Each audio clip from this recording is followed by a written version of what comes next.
I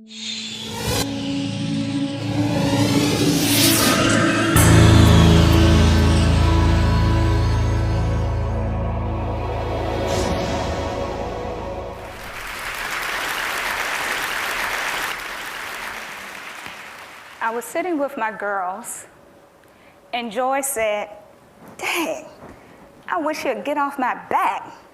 My daddy, he calls me all the time." "Lucky for you, he calls it all," said Jasmine. "I haven't heard from my dad in years."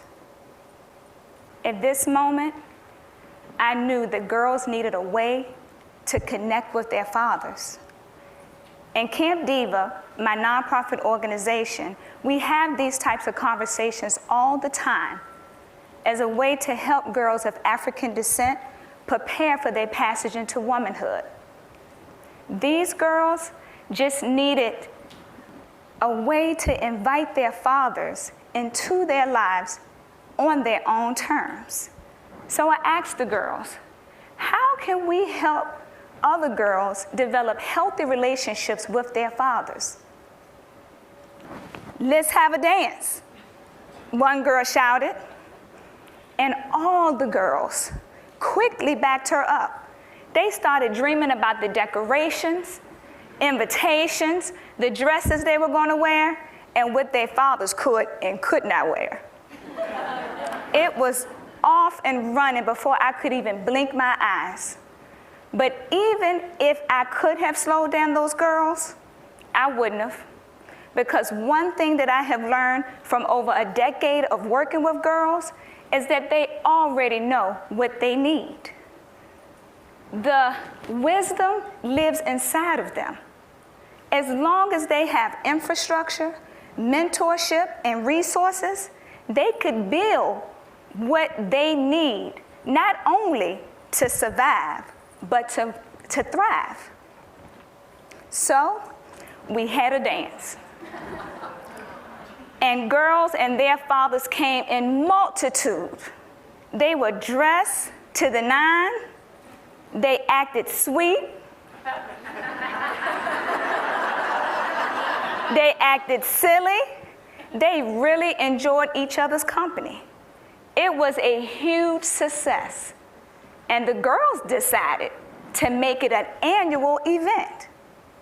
So as the seasons changed and it was time to plan the dance again, one girl named Brianna spoke up. And she said, "My dad can't come to the dance. And this whole thing is making me sad." "Why not?" the girls asked. "Because he's in jail," she bravely admitted. "Well, can he just get out for a day?" one of the girls asked. "And come in shackles? That's worse than not having him here at all." At this moment, I saw an opportunity for the girls to rise to the occasion and to become their own heroes. So I asked, what do you think we should do about this? We want every girl to experience the dance, right? So the girls thought for a moment, and one girl suggested, "Why don't we just take the dance in the jail?" Most of the girls doubted the possibility of that and said, "Are you crazy? Who is going to allow a bunch of little girls dressed up to come inside a jail and dance with their daddies in SpongeBob suits?" Because that's what they called them.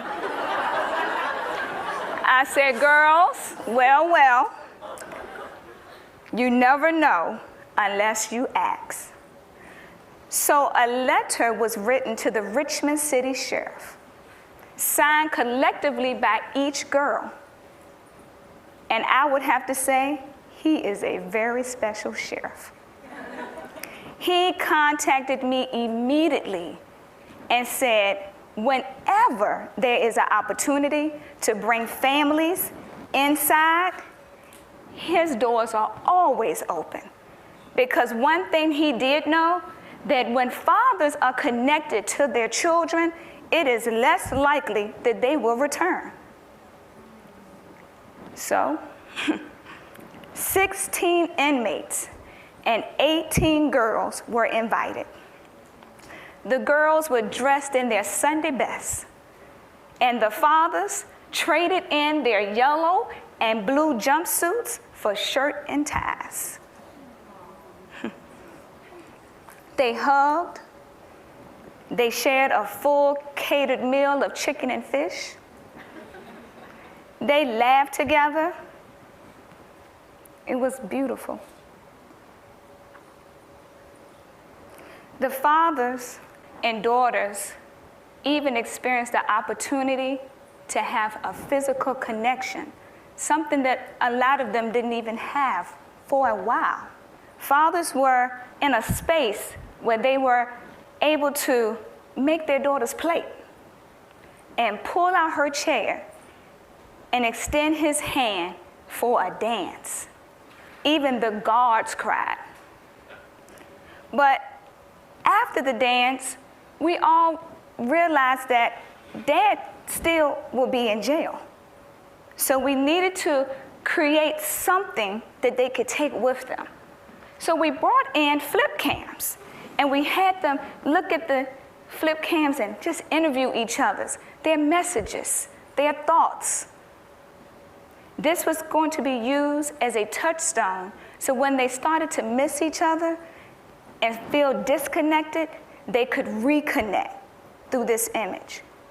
I'll never forget that one girl looked in her father's eyes with that camera and said, "Daddy, when you look at me, what do you see?"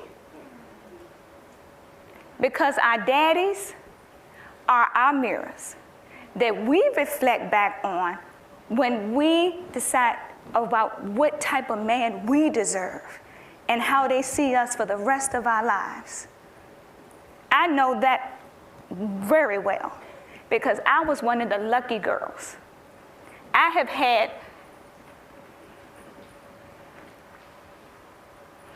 my father in my life always. He's even here today.